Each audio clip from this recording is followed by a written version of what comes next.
Welcome to part 2 of why I left evangelical Christianity. Back in 2014, I started a nonprofit where I employed refugee women to make headbands and accessories out of used materials, and we donated 100% of the profits to fight against human trafficking.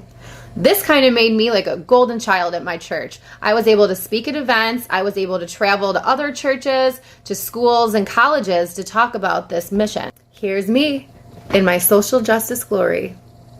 Anyway, do you know what happens when you learn about the rest of the world and people who are different than you, and you have conversations with people who come from different experiences than you do? You become educated and very enlightened. You can't work with suffering the way that I have and keep the same blissfully ignorant belief systems.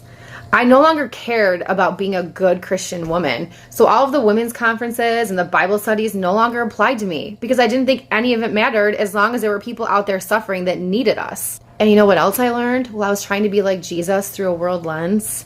That the Bible does not work for most people. It is set up and used for profit and power, all while the rest of the world suffers. And we as Christians excuse this by saying things like, God's ways are higher, we all have free will, which is really just a way for us to take advantage of the prosperity gospel. I was watching half of my friends decide to be stay-at-home moms because that's what God wanted them to do.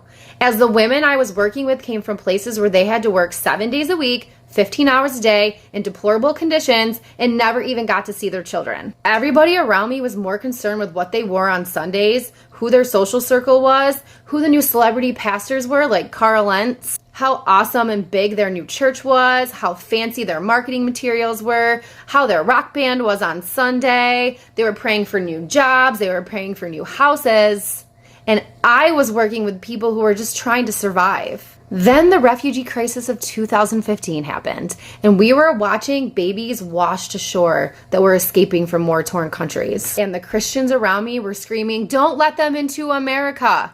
One woman had the audacity to tell me, "We don't want them here, but I will pray for them, for God is in control."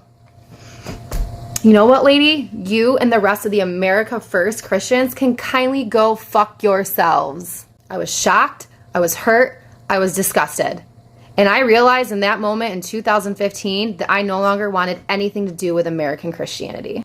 I stuck that shit out for one more year before I finally left all of it. Follow for part 3.